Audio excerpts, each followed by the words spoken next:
Darius Webb was 41 years old, a structural engineer who built things meant to last: bridges, overpasses, foundations strong enough to hold weight that would crush lesser materials. He thought his marriage was one of those things. For 12 years he came home, provided, showed up, and said nothing about the slow, deliberate way his wife had learned to look through him instead of at him. Then one Tuesday evening, he sat down on his own couch and found a restaurant receipt tucked between the cushions. A dinner for two, on a night she was supposed to be in Annapolis. What Darius uncovered over the next 14 days, the affair, the hidden accounts, the 14 months of financial planning she had quietly executed behind his back, would have broken a lesser man. Instead, he made one quiet, precise decision. He filed for divorce first. When the papers were served, his wife picked them up, signed them without reading past the first page, laughed, and told him he had just done her a favor. She walked out that door completely certain she had won. She had no idea that 5 days later, an estate attorney would knock on that same door with documents confirming that Darius was the sole heir to a $512 million fortune, and that the date on those papers she signed so carelessly had placed every single dollar permanently beyond her reach. Before we jump into the story, comment where in the world you are watching from and subscribe, because tomorrow's story is one you need to hear. The porch light was off again.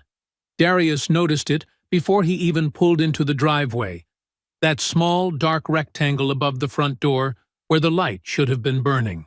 He had changed that bulb twice in the last 4 months. Both times Adrienne had said she would add it to the grocery list. Both times she had not. He sat in the car for a moment after he cut the engine. Not from exhaustion, though he had plenty of that.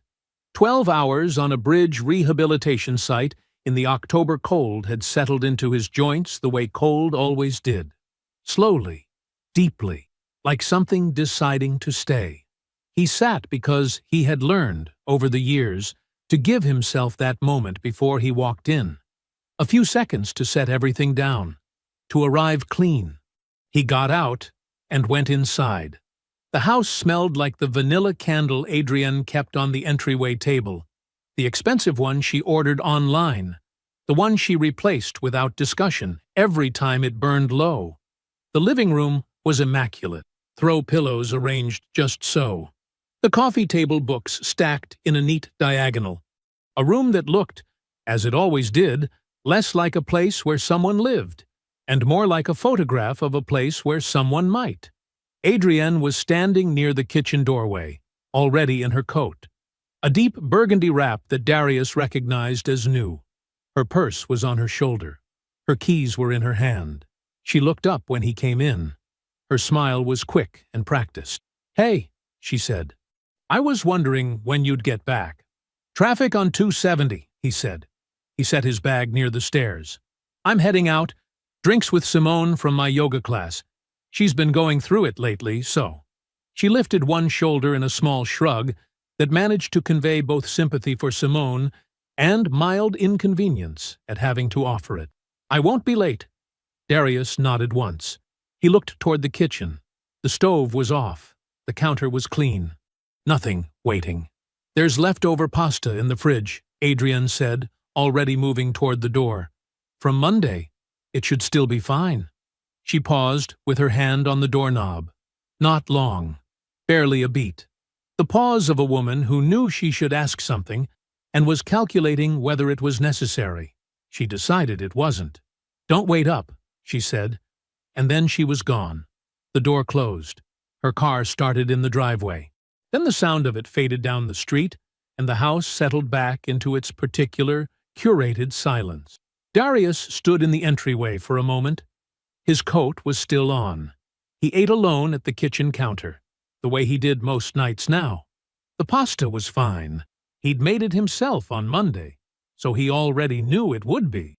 He heated it in the pan instead of the microwave because he had standards about certain things, small things, the kinds of things that don't matter to anyone else and matter entirely to you.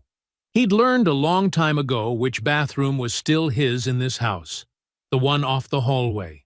The smaller one, with the older fixtures and the shelf he'd never gotten around to replacing.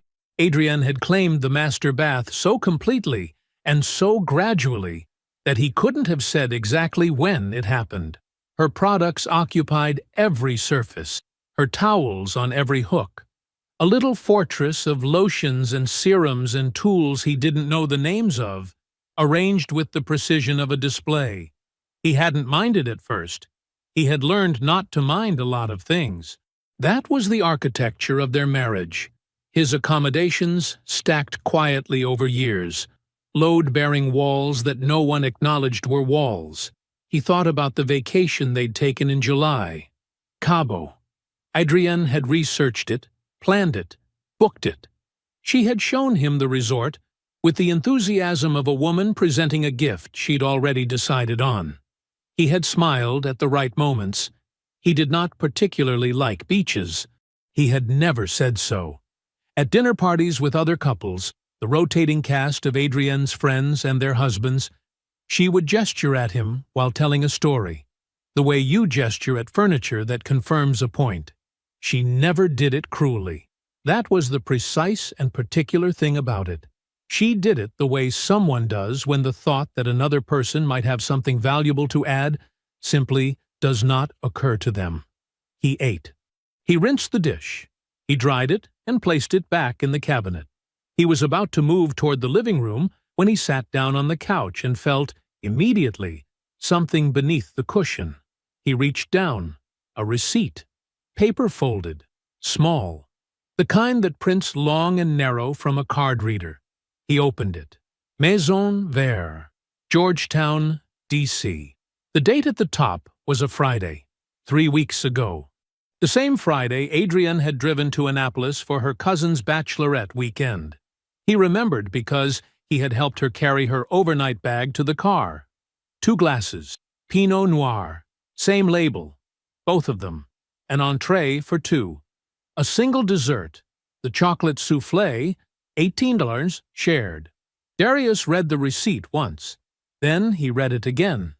He set it on the counter. He finished what was left of his water. He washed the glass. Then he picked the receipt back up, laid it flat under the kitchen light, and took a photograph with his phone. Unhurried. Clear. He checked the image once to make sure the date and the line items were legible. They were. He opened his laptop at the kitchen table. He created a new folder. He typed the name. Documentation. He saved the photograph to it. He closed the laptop. His face was quiet. His hands were steady. He had been an engineer long enough to know that a structure doesn't fail all at once. It gives you signals first. Small things, easy to miss if you aren't paying attention. Hairline fractures, micro shifts in the load. He had been paying attention. The evidence had started arriving. He would be ready when the rest of it came. He was at his desk by 7:15. The site plans for the Route 29 drainage project were spread across his drafting table. 3 large sheets, annotated in red pen from the previous week's inspection. He stood over them with his coffee and worked through the markings methodically, noting which corrections had been addressed and which were still open. His supervisor passed by around 8 and said good morning. Darius said it back. A colleague stopped in around 9 with a question about load tolerances on the Greenbelt overpass file. Darius pulled the reference sheet and walked him through it. Nobody knew anything was different. Nobody would have guessed. That was the thing about being the steady one. People stopped checking on you. They filed you under fine and moved on. Darius had been filed under fine for so long that he had learned to use it. Stillness as cover. Composure as strategy. He ate lunch at his desk. A sandwich from the place on Bonifant Street, the same order he'd been making for 3 years. He read through a procurement memo while he ate. He did not think about the receipt. He thought about the receipt constantly. That evening, Adrienne was at a board meeting for the nonprofit she sat on. She had told him Sunday, he had nodded, and he had the house to himself. He opened his laptop. He opened the documentation folder. And then, for the first time, he began writing down everything he had not said. He worked through it the way he would work through a site assessment report. Chronologically, precisely, no editorializing. 8 months ago, Adrienne began locking her phone. Not just a screen timeout, a full passcode she entered with her body turned slightly away from him. He had noticed the first time and said nothing. He had noticed every time since. 6 months ago, a piece of mail arrived addressed to Adrienne. A loyalty account statement from a hotel brand, one of the boutique chains, the kind that markets to people who care about the design of the soap dish. 3 stays listed, dates he could account for nothing on. He had set the envelope on her pile of mail without opening it. He had noted the return address. He had looked up the hotel brand that evening and spent 4 minutes thinking before he closed his laptop and went to bed. 11 weeks ago. The phone call. He had been heading to the master bathroom to ask Adrienne something. He couldn't even remember now what it was. Something minor, something domestic, and heard her voice through the door. Not the shape of words, just the register. Soft and low, and underneath it a small sound that he had not heard from her in years. A laugh. Private and unguarded. The kind of laugh a person doesn't perform. The bathroom door was cracked 2 inches. He stood there for exactly 1 moment, then turned around and walked back to the living room and turned on the television and sat with the volume at a reasonable level and did not think about it. He had written it down now. He had thought about it now. He looked at the list when he was done. 7 items, 7 moments, spread over 8 months, that he had absorbed without reacting, filed and stored with the careful habit of a man trained to read structural conditions before they became structural failures. He picked up his phone and called Jerome. Jerome answered on the second ring. In the background, Darius could hear a game on low. "You eat yet?" Jerome said by way of greeting. "I'm good," Darius said. "Got a minute?" Something shifted in Jerome's voice. Nothing dramatic, just a slight recalibration, the way it did when he understood the register had changed. "Yeah," he said. "Hold on." The background noise disappeared. A door closing. Darius told him. Not all of it, not with full detail, but enough. The phone, the hotel statement, the receipt. Jerome listened without interrupting. That was the thing about Jerome. Former Army, 12 years of project management. He understood that information needed room to land before it could be assessed. When Darius finished, there was a short silence. "You say anything to her?" Jerome asked. "No." "Good." There was no hesitation in it. "Don't. Not yet. Not until you know exactly what you're dealing with. Emotions make noise, and noise tips people off. Right now, you've got instinct and a receipt. That's not enough to move on." A pause. "You need the full picture before you do anything. All of it." Darius nodded to himself. It was what he already knew. Hearing it from someone he trusted made the path clearer. "I was thinking about Carol Prentice," Darius said. "HR gave me her name last year for that contractor situation that never went anywhere. She's licensed. Discreet. Call her," Jerome said. There was nothing dramatic about it. Just call her. He met with Carol Prentice 2 days later, in a nondescript office building in Rockville, on his lunch break. She was compact and direct, with the particular stillness of someone who had spent a career watching people without being seen. She listened to what he had. She asked precise questions. She named a rate. He paid the retainer in cash, drawn from a savings account he had maintained quietly for years, separate, in his name only, a habit from before the marriage that he had simply never stopped. He handed her the documentation folder. 2 weeks, he said. 2 weeks, she confirmed. He was home before Adrienne that evening. He changed out of his work clothes. He started dinner, actually started it, from scratch, because it gave his hands something to do. When Adrienne came in around 7, she seemed pleased. or performed pleased, which he had stopped being able to tell apart. She sat at the kitchen table and told him about her day. A difficult client, a presentation that landed well, something funny a co-worker had said. He listened. He nodded at the right moments. He watched her face the way he watched a bridge bearing the weight of something it didn't know was being tested. He said nothing. Prentice called on a Tuesday. No preamble, just a time and an address, and I have everything. Darius had been in the middle of reviewing rebar specifications for the Route 29 project. He finished the page he was on before he wrote down the time.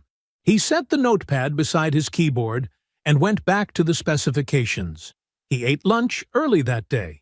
The office was the same as before. Nondescript building, second floor, the kind of space that advertised nothing about itself.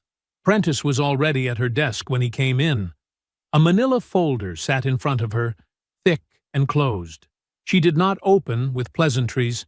She slid the folder across the desk and let him open it himself. He did. The first page was a cover sheet, typed, clean, a name at the top, Porter Langley, age 45, real estate developer, principal, Langley Property Group, LLC, registered offices, McLean, Virginia. A headshot below it. Porter Langley was the kind of man who photographed well. Square jaw, expensive haircut, the easy confidence of someone who had learned early that rooms tended to arrange themselves around him. Darius looked at the photograph for a moment.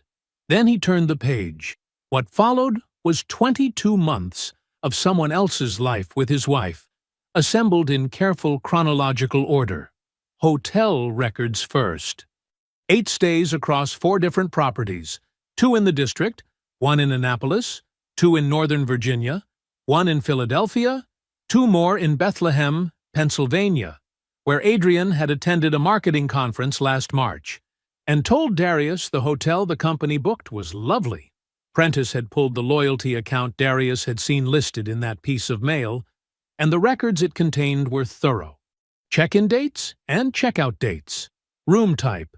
1 name on the booking, but the stays tracked against Adrian's stated whereabouts, with an accuracy that left no room for coincidence. Restaurant receipts next. 18 months of them, cross-referenced with dates and location. Some were places Darius recognized by name. He passed a few of them on his commute. Others were new. One was the restaurant on the receipt he had found between the couch cushions. There it was in the middle of the stack, a photocopy of the original, and seeing it again, seeing it in this context, placed among 17 others just like it, made something in his chest compress slightly before he controlled it. He kept turning pages. The parking garage photographs were next. Prentice had placed them in plastic sleeves. Clear, well-lit shots from what appeared to be 2 different garages, taken on different days. Adrian getting into a passenger seat. The driver visible through the windshield. Porter Langley. The same square jaw, the same easy posture. Another shot of them walking together through a garage elevator lobby, her shoulder close to his. Another of them standing beside a car, and the particular angle of their bodies said everything without anything being explicit. Darius turned through each photograph at the same measured pace. He set each one down. He moved to the next. Then he reached the last one. Prentice had placed it at the very bottom. He understood, looking at it, why. It was a Sunday morning somewhere. Farmer's market, from the look of it. Tables of produce, people with canvas bags, morning light coming in soft and flat. Porter Langley was in a light jacket, gesturing at something off-frame, and Adrienne was beside him with her hand in his, turned toward him mid-laugh, her whole face open in a way that Darius had not seen in a long time. Not performing ease, having it, looking completely, naturally, comfortably at home beside a man who was not her husband. They looked like a couple. They looked like 2 people who had built something together and were enjoying a quiet morning inside of it. Darius looked at that photograph for a long time, longer than he had looked at anything else in the folder. The office was quiet. Prentice did not speak. He was not crying. He was not going to cry. But there was something in the looking, something compressed and heavy, that settled into a place below his ribs and simply stayed there. He let it. He didn't push it away. He just looked at the photograph until he had looked at it enough. Then he closed the folder. He placed it squarely on the edge of the desk. "Thank you," he said. His voice was even. "I can send you the digital copies," Prentice said. "Encrypted." "Please." He stood. He picked up the folder. "I'll be in touch if I need anything further." He was back at his desk by 1:15. He signed off on the rebar specifications. He replied to a contractor's email about the Greenbelt timeline. A colleague stopped by at 2:30 to ask him a question about drainage load calculations, and Darius walked him through the answer on a scratch pad. Took 3 minutes, sent the man on his way. At 4 o'clock, he closed his office door, pulled out his personal phone, and searched for a number. He had heard the name once, from the HR attorney who had referred him to Prentice. "If it ever gets more complicated than you want to handle alone, call Paulette Rivers." He had filed the name away at the time without knowing why. He called. A receptionist answered. He gave his name and said he needed a morning appointment. "Earliest available." "Tomorrow at 8:30, she said. "I'll take it," Darius said. He put his phone away. He finished the afternoon. Adrian was making tea when he got home. She was in her robe, her hair pulled back, standing at the counter with her back to him when he came through the door. She looked relaxed, unhurried. The kitchen smelled like the lavender blend she liked. She glanced over her shoulder and smiled. "How was your day?" "Fine," he said. She turned back to her mug. She told him about a call she'd had with a vendor who kept missing deadlines. He listened. He said the right things at the right moments. He set his bag down and loosened his tie and moved through the kitchen like a man who had come home on a normal evening. He had an appointment in the morning. Paulette Rivers's office was on the 9th floor of a building in Bethesda, and it looked exactly like what it was, the office of a woman who had been winning difficult cases for 30 years and had stopped needing to impress anyone about it. No framed magazine covers, no wall of plaques, just clean surfaces, full bookshelves, and a desk that was organized the way a surgical tray is organized. Everything in its place. Everything with a purpose. She was already reading when Darius sat down. He had slid the documentation folder across her desk the moment she gestured for it, and she had opened it without ceremony and begun working through it the way a doctor works through a chart. Focused, unhurried, missing nothing. He waited. He did not fill the silence. 7 minutes passed. Maybe 8. Paulette turned pages at a steady rhythm. She paused twice. Once at the hotel records, once at the financial account statement that Prentice had included near the back. That second pause was longer than the first. She closed the folder. "She was already going to file on you," Paulette said. She did not say it with drama. She said it the way she would state a load-bearing fact. "The financial behavior is unmistakable. I've seen this pattern many times. She's been building an exit." Darius looked at her. "For how long?" "That's what we're going to find out this morning." She picked up her desk phone and pressed a single button. "Marcus, I need a full marital financial pull. New client, Webb." She read off the case number she had already assigned, hung up, and turned back to Darius. "Tell me about joint accounts. Savings, investment, anything shared." He told her. Marcus, it turned out, was fast.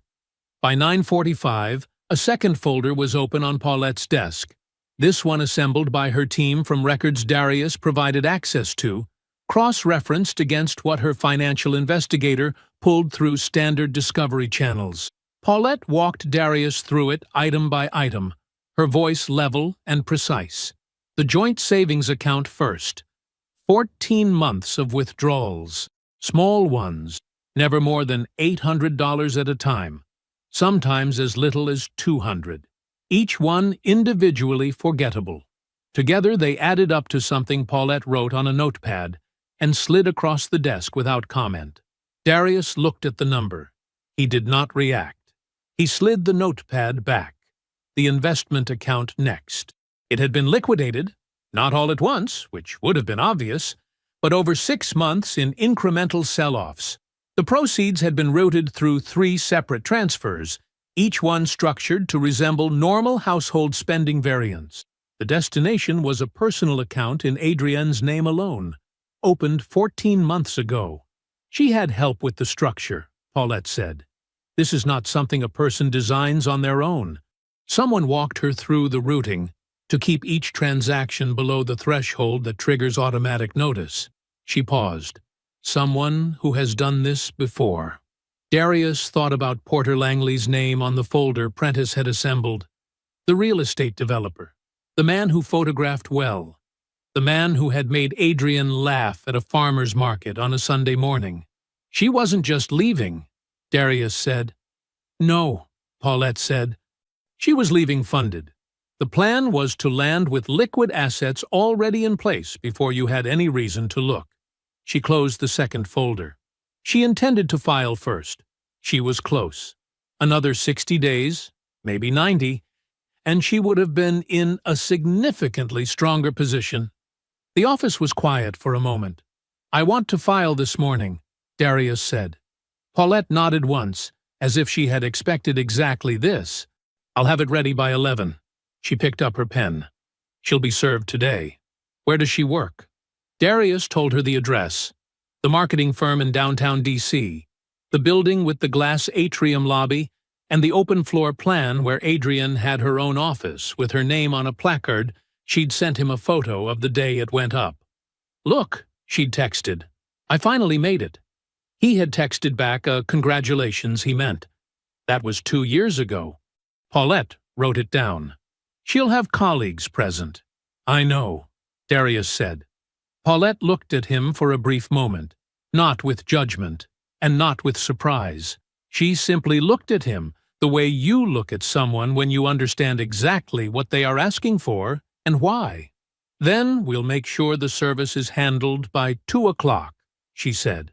He was reviewing drainage load calculations for the Greenbelt project when his phone buzzed at 2:17. A text from a number he didn't recognize, a process server confirming delivery. He looked at it for 3 seconds. He put the phone face down on his desk and finished the calculation. Adrienne came through the front door at 6:52. He heard it before he saw it. The particular way she shut the door, not a slam, but close to one, the sound of someone who had been holding something in for the duration of a 40-minute drive and was done holding it. He was sitting in the living room. The folder was on the coffee table in front of him. He had not turned on the television. She came around the corner and stopped when she saw him. Her face was composed, but barely. She had done her makeup that morning the way she always did, carefully, professionally, and most of it was still in place except around her eyes, where the day had gotten to her. She set her bag down on the chair by the door. She looked at the folder on the table. You had me served, she said. At my office. Yes, he said. In front of... She stopped. She pressed her lips together. There were people there, Darius. I know, he said. That was all he said. She moved into the room. She sat in the chair across from him. Not close, not the couch beside him. The chair across the room that she always chose, the one with more distance in it. She looked at the folder again. She said, When did you... How long have you... A while, he said. She looked at him. Something moved through her face that might have been genuine fear, or might have been the beginning of recalculation. It was difficult to tell with Adrienne, and Darius had long stopped trying. She looked at the folder again. I want to talk about this, she said. I think we should talk about this before either of us does anything we can't take back. He did not say anything. We've been together for 12 years. Her voice had settled into something more controlled now. She was finding her footing. That means something. It should mean something. Even now. Whatever you think you know, I don't think anything, he said. I know. She went still. He did not elaborate. He did not move toward the folder. He simply let the two words sit in the space between them and waited. She looked at him for a long moment. He watched something travel through her face, the shock giving way to something harder, a kind of resolve she was pulling up from somewhere below the surface. She stood. She walked to the kitchen counter where he had placed the divorce papers that morning, flat and paper-clipped, and clearly visible next to the fruit bowl. She picked them up. She looked at the first page. She did not turn past it. She reached into her purse. She pulled out a pen. She uncapped it. She signed. She set the pen down. She looked at the papers for a moment, and then she laughed, quiet and private. The laugh of a woman settling something in her own mind, a woman who had already decided how this story ended and found the current scene almost beneath her. She looked across the kitchen at him. Her chin was up. You think you're making some kind of power move. She picked up her keys from the counter. Baby, you just did me a favor. She took her purse. She walked to the door. She did not look back. The door closed behind her. The house went quiet. Darius sat still for a moment in that quiet. He listened to the sound of her car starting in the driveway, the sound of it backing out, the sound of it disappearing down the street. Then he stood. He walked to the kitchen counter. He picked up the signed papers and looked at them. Her signature clear and unhesitating across the line, the date printed at the top of the page. He placed them inside the documentation folder. He closed it. He picked up his phone and called Paulette. She signed, he said when she answered. Good, Paulette said. Tonight, he said. At the house. I'll note the date, Paulette said. Thank you. He ended the call. He set the folder down on the coffee table. He stood in the quiet kitchen for a moment, the fruit bowl beside him, the pen she had left behind still uncapped on the counter. He picked it up and capped it and set it down again. Then he went to wash his hands. The knock came at 9:14 on a Wednesday morning. Darius had taken a personal day. Not because he was falling apart, he wasn't, but because there were practical things to handle. The joint accounts needed to be formally separated. He had a call with Paulette at 11. He had been sitting at the kitchen table since 7 with a mug of coffee, and the kind of focused quiet that felt, for the first time in a long time, entirely his own. He set the mug down and went to the door. The woman standing on his front step was somewhere in her late 50s. She was dressed the way people dress when they understand that how they arrive matters. A charcoal blazer, pressed slacks, low heels that were sensible without being careless. Her natural hair was close-cropped and silver. She carried a structured leather briefcase in one hand, and in the other, held between two fingers with a practiced precision, was a business card. She did not smile. She did not apologize for arriving unannounced. She simply extended the card and waited. He took it. Margaret Osei, ESQ. Osei, Drummond and Associates, Estate and Succession Law, Raleigh, North Carolina. He looked at the card for a moment. Then he looked at her. Mr. Webb, she said, my name is Margaret Osei. I've been attempting to locate you for 11 weeks.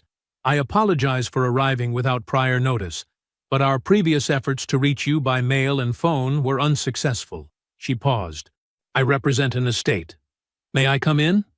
He put a fresh mug of coffee in front of her that she did not touch.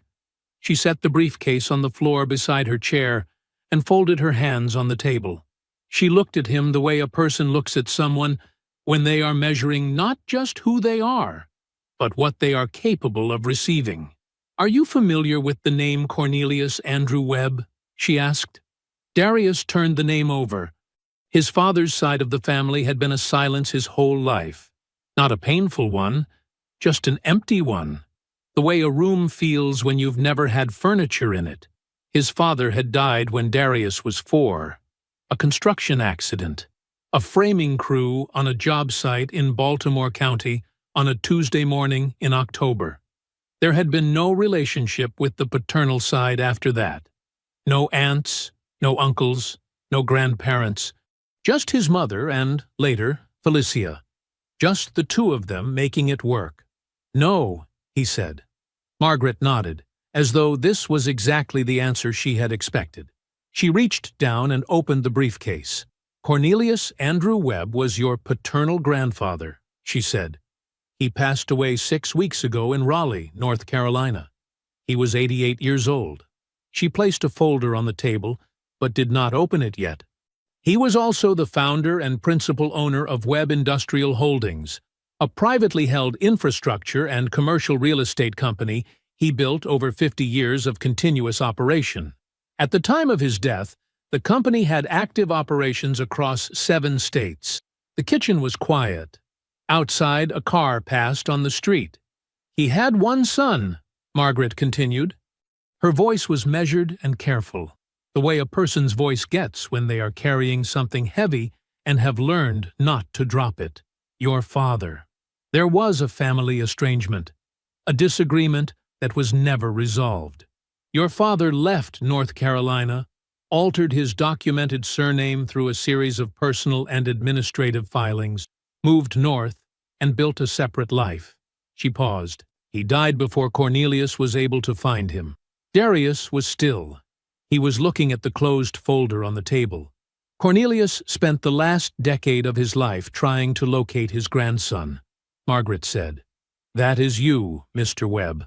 That search required my firm to work backward through birth records, municipal employment filings, and professional licensing databases. Your father's name alteration and the estrangement created significant gaps in the documentation trail. It took 11 weeks of legal work to produce your front door." Something moved briefly across her face. Not quite grief, but close to it.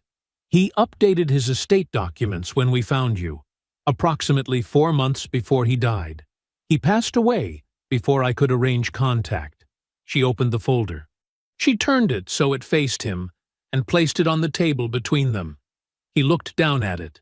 The document was formal and dense with legal language, but the structure of it was clear. Property holdings listed by state, subsidiary company valuations, liquid asset summaries. He read it slowly, the way he read everything, from top to bottom, missing nothing. He found the number near the bottom of the first page. He did not make a sound. "After federal and state tax obligations, appraised real property, liquid assets, and equity stakes across 4 subsidiary operating companies," Margaret said, "the estate has a verified net value of $512 million. She let that sit for a moment. "You are the sole named heir. The estate is uncontested. There are no other claimants. The transfer process has already been initiated and will finalize in approximately 90 days, pending standard probate completion." The refrigerator hummed. A bird moved through the yard outside the window. Darius sat with it. He did not speak for a long moment. Then he reached across the table without a word and picked up the documentation folder that had been sitting at the corner of the table since he'd brought it downstairs that morning. He opened it. He looked at Adrian's signature, clear and unhesitating across the bottom of the page, the date printed in clean type just above it. He looked at the date. He looked at Margaret. "The date of separation in the divorce filing," he said. His voice was even, quiet. The voice of a man asking a question he needs, answered precisely. "Does that have any legal relationship to the estate? To the marriage?" Margaret looked at him. She had been doing this work for 30 years. She recognized, in the way his eyes moved between the folder and her face, exactly what she was looking at. An inheritance received after the legal date of separation is classified as the separate property of the recipient's spouse under Maryland law, she said. Your date of separation precedes the estate transfer by more than 90 days. Your estranged wife has no legal claim to any portion of this estate. She did not look away from him.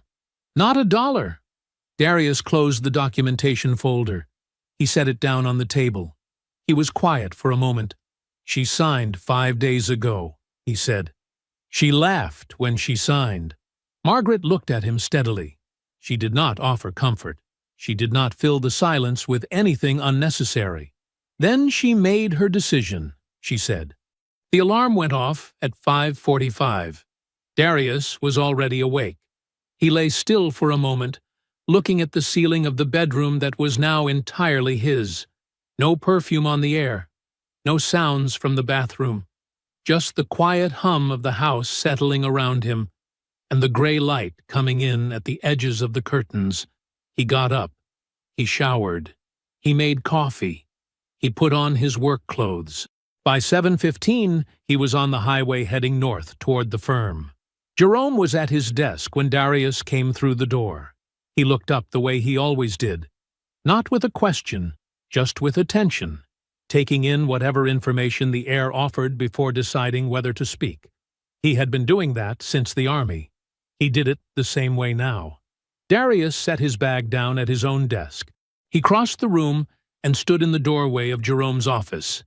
"Something significant happened yesterday," Darius said. "I can't tell you the details yet. What I need from you right now is complete discretion.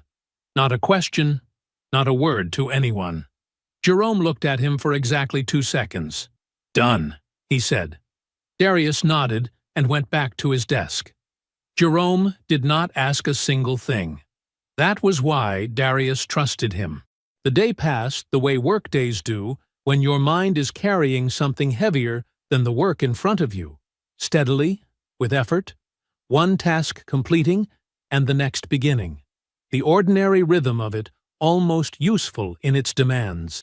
He reviewed load calculations on the bridge project. He responded to 3 contractor emails. He ate lunch at his desk.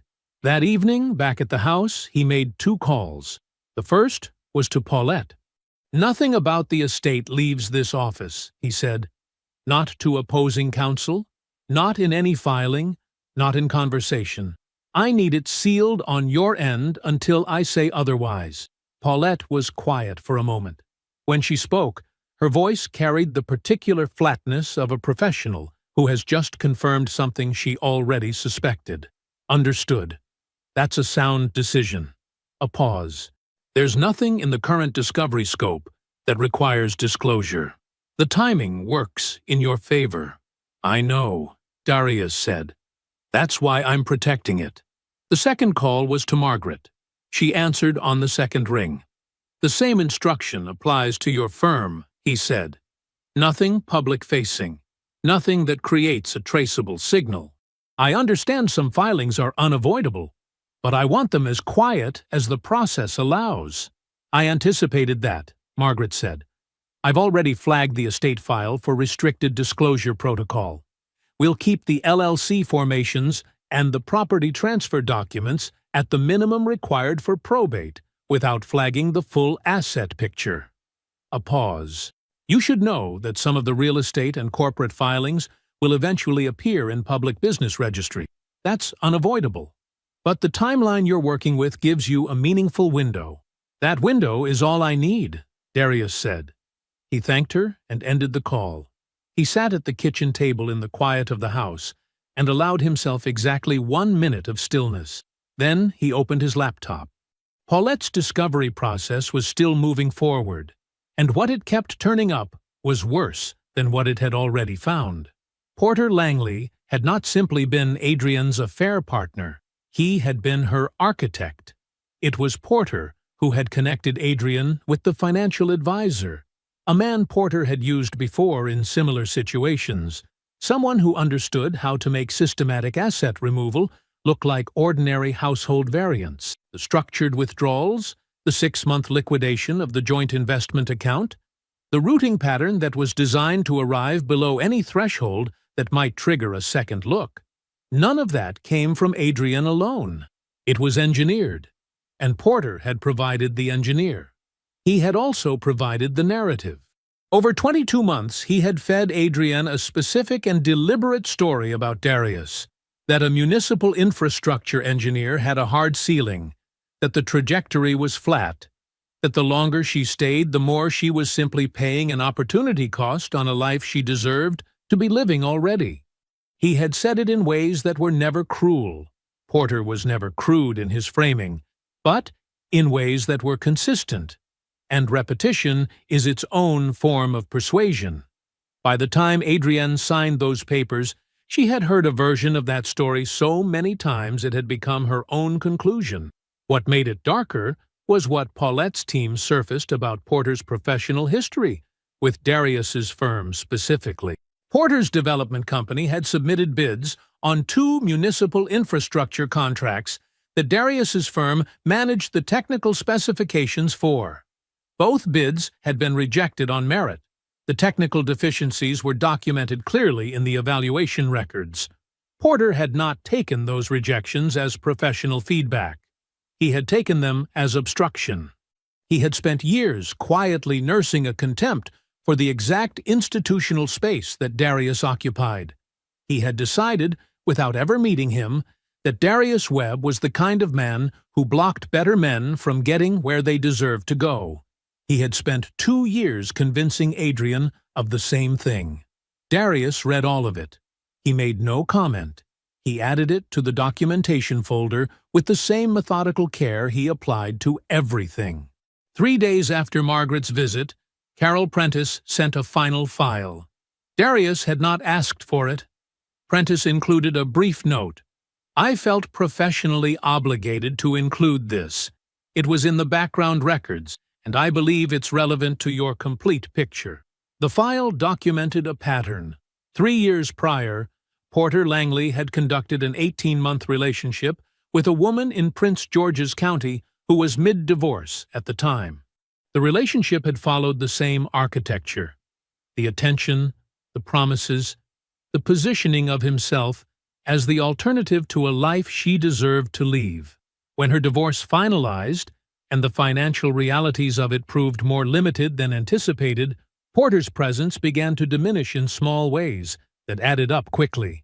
Within 4 months of her final settlement, he had moved on entirely, with the practiced smoothness of a man who had rehearsed the exit. The woman was left with a closed marriage, a modest settlement, and none of the future she had been promised. Adrienne was not Porter's destination. She was his current project. And at some point, probably soon, probably tied to a moment when her financial and professional utility reached its limit, the project would simply close. Darius sent Prentice a bonus payment that afternoon. He did not call Adrienne. He did not warn her. She was not his to protect anymore. He filed the report in the documentation folder and closed it. That evening he sat at the kitchen table and opened a different folder entirely. Margaret had sent the formation documents for review. Darius had spent 2 evenings reading through them, working from the summary packet her wealth management team had prepared, asking the kind of questions that made the advisors sit up slightly straighter in their chairs during the call. He picked up a pen. At the top of the entity formation document, in the line marked Registered Business Name, he wrote 2 words: Cornerstone Web Holdings. It carried his grandfather's name and his own profession in the same breath. He signed the document at the bottom of the page. Then he signed the 3 others. He stacked them neatly, slid them into the return envelope Margaret had included, and set it beside his bag for the morning. He sat back. He pulled up the Webb Industrial Holdings operational summary that Margaret's team had compiled for him. A full inventory of the subsidiary companies, the property portfolio, the active contracts, and the proposals that had gone dormant when Cornelius became too ill to shepherd them forward. One entry stopped him: a municipal infrastructure partnership proposal, submitted to the same regional authority that Darius's firm contracted with. For the same category of public works projects Darius had spent 14 years building specifications for. The proposal had been technically solid. It had cleared the initial review stage. It had stalled only because Cornelius had become too ill to maintain active engagement, and without someone at the helm, it had simply sat in a procurement file, technically alive, waiting for someone to pick it up. Darius read the proposal from beginning to end. twice. He understood every line of it, not just legally and financially, structurally. He understood it the way he understood load-bearing systems, the way he understood where the weight was distributed and where the capacity remained. He closed the file. He found the contact information for the authority's procurement office. He opened a new email, typed a subject line, Web Industrial Holdings Partnership Proposal, request to resume discussion, and began to write. The restaurant Adrienne chose was bright and airy, the kind of place with exposed brick walls and a menu printed on thick cardstock. She arrived first, which she always did when she wanted to control the energy of a room before someone else walked into it. She ordered sparkling water and sat with her back to the wall and her eyes on the door. Gloria came in 12 minutes late, slightly breathless, her good coat buttoned wrong at the top. Adrienne noticed, but said nothing. She stood to hug her mother, and then sat back down and smoothed the napkin across her lap. "You look good," Gloria said, settling into her chair. "I feel good," Adrienne said. And she meant it. Over the first course, she described the rental apartment as temporary but chic, a furnished place in Bethesda, with tall windows and a building gym she had already used 4 times. She said it in the tone of a woman who had upgraded, not retreated. Gloria listened and nodded and asked questions in the careful way she always had with Adrienne, soft and interested and never pressing too hard. "And the divorce?" Gloria asked. Adrienne reached for her water glass. "Moving forward. Paulette is aggressive, but she's working with what she has." She paused. "Which isn't much." She said it the way she said most things about Darius now, lightly, with a faint undertone of pity. "He'll land on his feet," she told her mother. "He's good at making do. He was always more comfortable operating small, keeping his head down, collecting his salary." She said it without cruelty, which made it worse. She genuinely believed it. "Porter mentioned a property in McLean," she said. "A development he's been sitting on. He's thinking it's the right time." She lifted her fork. The right time for a lot of things. Gloria smiled the way she always smiled when Adrienne talked about the future. Warm and unquestioning, a mirror held up at exactly the right angle. Her attorney called that afternoon. Adrienne was walking back to her car when the call came through. She stood in the parking garage and listened, her free hand resting on the roof of the car. The asset clawback was substantial. Paulette's team had documented every transfer, every withdrawal, every routing decision that Adrienne's financial advisor had structured over 14 months. The legal recovery process was well underway. The amount Adrienne had actually secured, the number she had quietly built her exit calculations around, was going to be significantly reduced. "How significantly?" Adrienne asked. Her attorney told her. She was quiet for a moment. The parking garage hummed around her. The settlement terms were also a problem.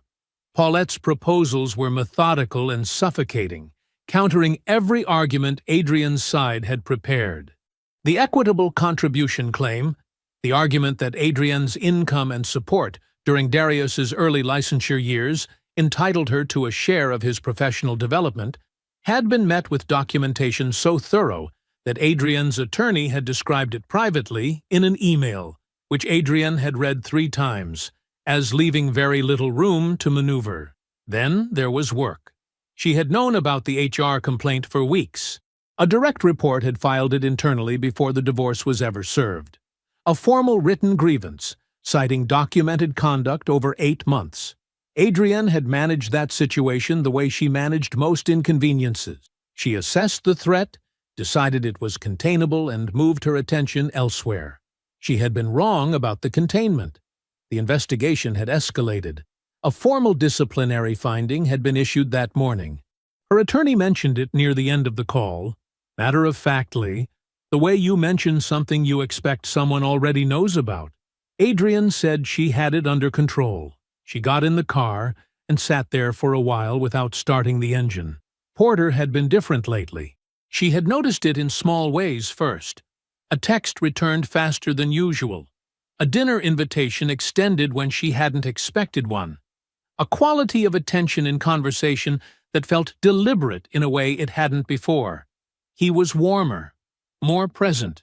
He asked about her week with the kind of focus that made her feel, briefly, like she was the only concern in his mind. It should have reassured her. It didn't. She knew Porter well enough by now to understand the texture of his attention. The difference between warmth that was given freely and warmth that was being deployed. This felt like the second kind, like something had shifted in his calculation, and the warmth was a response to that shift, rather than a feeling in its own right. She didn't know what had shifted. She had no information that explained it. And the absence of an explanation was its own unsettling thing. Sitting at the edge of her thoughts, the way a sound sits at the edge of a quiet room, not loud enough to name but impossible to fully ignore. She brought it up once, lightly, framing it as a joke. "You've been very attentive lately." He smiled and said he was just happy. It was a smooth answer. It arrived too quickly. She let it go. She did not forget it. That evening she called her attorney and asked to schedule a direct meeting with Darius. "I advise against it," her attorney said. "I know," Adrienne said. "Schedule it anyway." There was a pause on the other end. Then, "I'll reach out to Paulette Rivers's office in the morning." "Good," Adrienne said. "I'll handle this myself." She set her phone down and looked out the tall windows of the Bethesda apartment at the city going dark below her. She was still confident. She was. But the confidence had shifted in texture over the past few hours, less like open ground and more like something she was holding carefully with both hands, making sure not to let it tip. The house looked the same from the outside. That was the first thing Adrienne noticed as she pulled into the driveway. Same brick, same front steps, same maple tree at the corner of the yard that had dropped half its leaves onto the walkway. She had expected it to look different somehow. Smaller, maybe. The way places shrink when you stop living in them. It didn't look smaller. It looked exactly like what it was. Gloria reached for the door handle before the car was fully in park. Adrienne had tried twice to talk her out of coming. Gloria had listened politely to both attempts, and then shown up at the Bethesda apartment that morning in her good coat. Buttoned correctly this time, ready to go. "You don't have to say anything," Adrienne had told her in the car. "Just be there." Gloria had nodded and looked out the window at the passing road. Darius opened the door before they knocked. He was dressed simply. Dark slacks, a gray-collared shirt, sleeves rolled to the elbow. No tie. He looked rested. He looked, Adrienne thought, annoyingly composed. He stepped back from the door and let them in without ceremony, nodding at Gloria with the same quiet courtesy he had always shown her. The living room was tidy. A single closed folder sat on the coffee table. Darius sat across from the couch, in the chair that had always been his. He gestured toward the couch without words. They sat.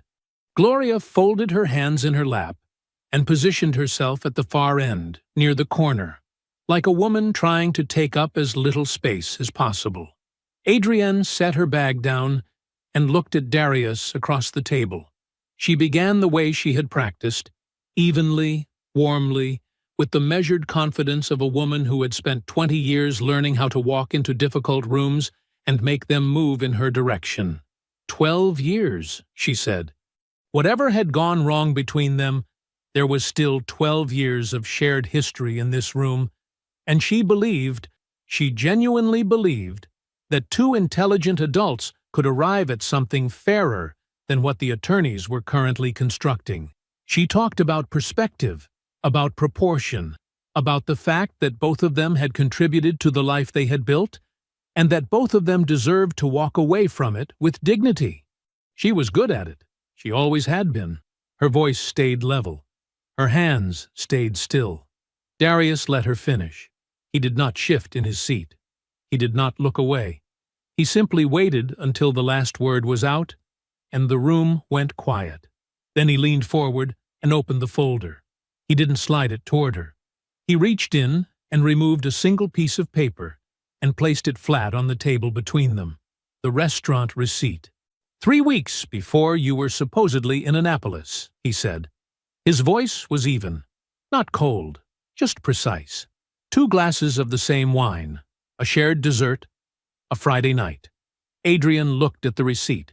She said nothing. He reached in again. He set down hotel records, printed sheets, dates and locations, a name on the account that was hers. He set down parking garage photographs. He set them down one at a time, without rushing, the way a man lays out the components of a project he has had time to organize properly. Then he placed the last photograph on the table. A Sunday farmer's market, bright light. Adrian's hand in Porter's hand, both of them laughing at something, fully relaxed, fully present, looking exactly like a couple who had nowhere else to be. Adrian stared at it. 22 months, Darius said. That's what the documentation covers. There's more in the folder. He let the photograph sit there. Then he moved to the financial records. He named the accounts, the joint savings, the investment account, the private personal account she had opened independently.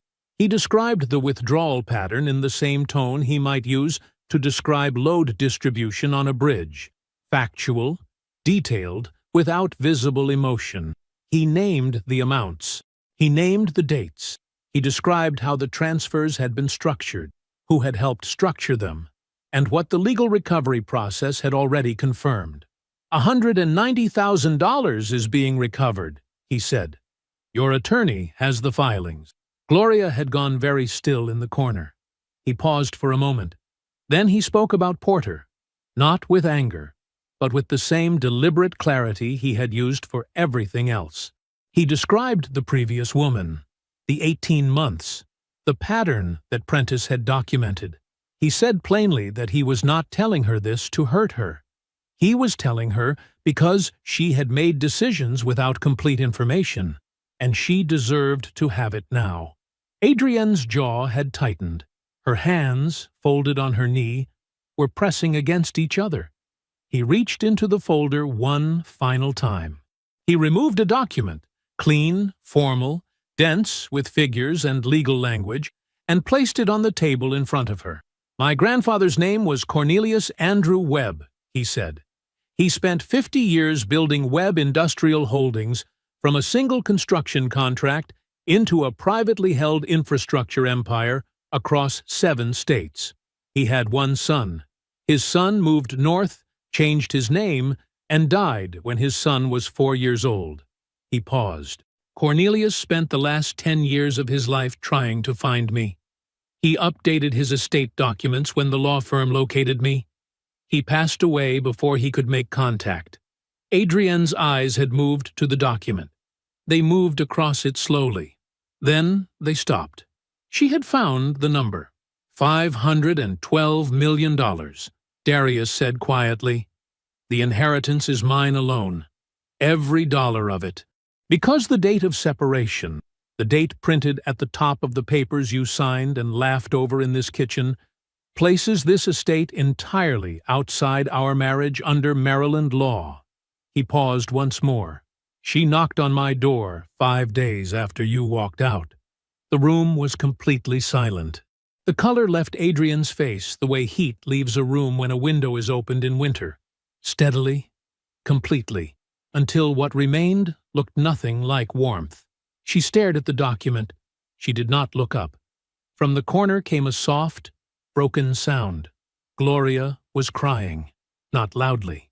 She sat with her hands still folded in her lap, and wept the way a woman weeps when she is not crying about what is in front of her, but about everything she finally understands it to mean. 40 years of lunches and phone calls and gentle agreement. 40 years of holding up a mirror at exactly the right angle. Adrienne turned to look at her. "Mama," she said. Her voice had lost its shape. "Say something." Gloria shook her head once, just once, and said nothing. Darius closed the folder.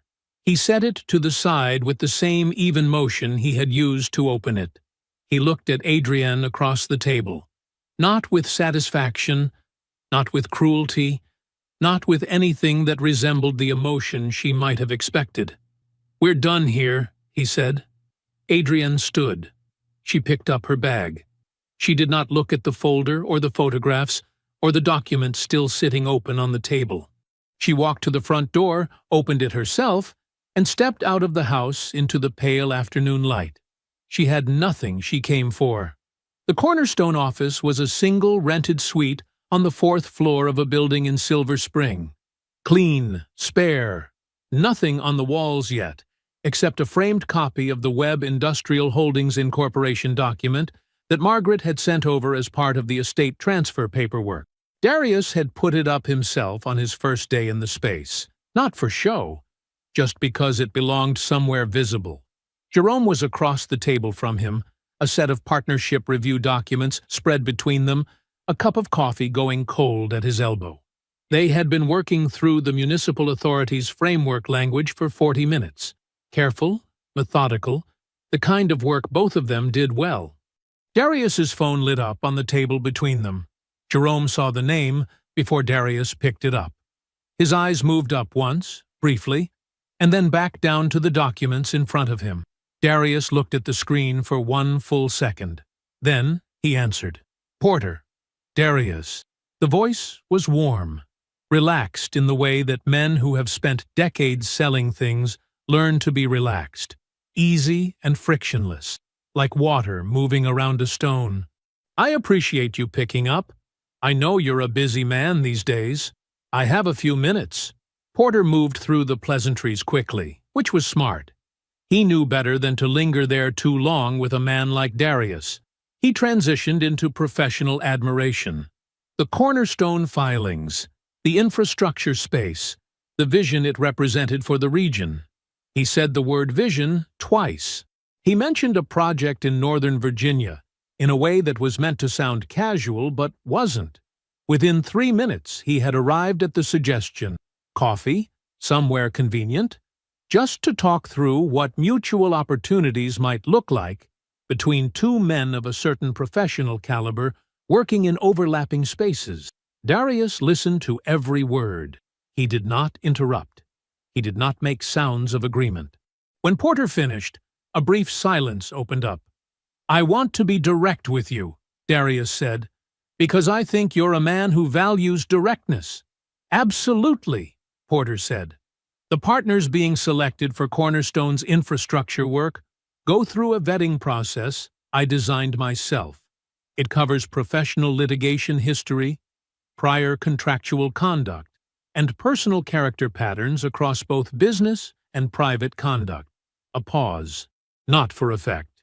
Just the natural pause of a man making sure the next sentence lands correctly. "I think you understand why I'm mentioning that." A silence on Porter's end, longer than the one before it. "I won't be taking that meeting," Darius said. He ended the call and set the phone back on the table. Jerome looked at the documents in front of him for a moment. Then he said, "He'll try through Adrienne next." Darius nodded once. "I know." Jerome picked up his coffee, found it cold, and set it back down. "Let him." Porter called Adrienne 4 days later. He did not open with warmth this time. He opened with practicality, which was its own kind of tell. He framed it carefully. Her existing connection to Darius, even given the circumstances, represented a line of communication that a reasonable man might still be open to. He said the word reasonable the way salesmen use it, to make the person on the other end feel that disagreeing would be unreasonable. He suggested that brokering an introduction could be mutually beneficial. He implied, without stating directly, that there was something in it for her if the door opened. Adrienne was standing in the kitchen of the short-term rental when he called. She stood with one hand on the counter and listened to him talk. She heard the reframing happening in real time. Their 22 months, the Sunday markets, the promises about McLean, all of it quietly reclassified and repositioned into a single transaction. She was a conduit now. A useful connection. A door with a handle he needed to reach. She thought about the photograph on Darius's table. her hand in Porter's, both of them laughing. How certain she had looked. How completely she had believed in the thing she was standing inside. She thought about the woman Darius had described. 18 months. The same practiced warmth. The same promises. The same quiet disappearance when the utility ran out. "No," she said. Porter rephrased. His voice stayed smooth. He explained the opportunity more specifically. The figures involved. The regional scope. What a connection like this could mean for someone rebuilding their professional profile. He was not asking for much. Just a conversation. Just a door opened a few inches. Adrienne said nothing for a moment. Then she ended the call. He tried again 20 minutes later. She watched the phone light up on the counter. She did not reach for it. It stopped. He tried once more that evening. She let it go to voicemail. She did not listen to the message. She did not answer after that. Darius submitted the formal record to the Municipal Infrastructure Authority's Ethics and Procurement Review Board on a Thursday morning. He had prepared it the same way he prepared every significant document, methodically, completely, with every supporting attachment organized and labeled in the order a reviewer would need them. Porter's business litigation history, the conduct pattern Prentice had documented, the financial advisory relationship that had helped structure the transfers from the marital accounts, the conflict of interest created by Porter's prior, failed bids on contracts connected to Darius's former firm. He submitted it through proper channels. He signed it. He filed the confirmation receipt in a folder he labeled with the date. Then he closed the folder and went back to work. The review board's finding arrived on a Tuesday. Darius was in a site meeting when Margaret sent the document to his email. He did not check his phone during the meeting. He finished the walkthrough, reviewed the load specifications with his site manager, and drove back to the Cornerstone office before he opened it. He read it once. Then he filed it. Porter Langley was designated a non-preferred vendor across the D.C. and Maryland municipal contracting corridor. The language was formal and dry, the way institutional documents always are when they are doing something permanent. Non-preferred. A bureaucratic phrase that meant, in practice, that a door had been closed, and the lock changed, and no one inside was going to answer when Porter knocked. 2 of his pending development proposals, deals he had spent 18 months cultivating, figures totaling just under $40 million, were dead. Not delayed. Not deferred. Dead. Jerome heard about the investor pullback 2 weeks later through a contact at a regional financing group. He mentioned it to Darius the same way he mentioned most things, briefly, without drama, while they were doing something else entirely. They were reviewing site drawings at the time. Darius nodded once and kept his eyes on the drawings. The 2-year business partnership dissolved quietly a month after that. No public statement, no explanation offered. Just 2 men who had been building something together deciding, each for their own reasons, that they would rather not be associated with the name anymore. By November, Porter Langley was in Atlanta. Darius learned this not because he was watching, but because he had stopped watching, and the information arrived anyway, the way things do when a situation has fully resolved itself. A mutual professional contact mentioned it in passing over lunch. Porter was starting over in a new market, building new relationships, identifying new opportunities. Darius said that was interesting and changed the subject. The divorce finalized on a gray Wednesday morning in late October. Paulette called him before noon. The settlement reflected exactly what the law required, and nothing beyond it. The $190,000 clawback was complete. The house was retained by Darius. The spousal support figure was minimal, a number Adrienne's attorney had fought for and received, and that Darius had not contested, because contesting it would have cost more in time than the figure was worth. Adrienne's equitable contribution argument, the claim that her support during his early licensure years entitled her to a portion of his professional value, had been dismissed entirely. Paulette said everything in her precise, unhurried way. When she finished, she added, "It's done." "Thank you," Darius said. He meant it fully. Adrian's marketing director position was eliminated during the resolution of the HR investigation. The company called it a restructuring. Everyone involved understood what it was. She moved into a studio apartment in Rockville in early December and began rebuilding through independent consulting work, brand strategy, marketing audits, project-based contracts she found through her professional network. The work was real. She was good at it. The foundation was just smaller than she had planned for. One morning in March, she was scrolling through a real estate newsletter and saw the listing, McLean. The property Porter had described to her in the specific, detailed way he had of making the future feel already purchased. She recognized it immediately from the address. She looked at the listing for maybe 4 seconds. Then she closed the tab. She did not mention it to her mother. She did not mention it to anyone. She made herself another cup of coffee and opened her email and got back to work.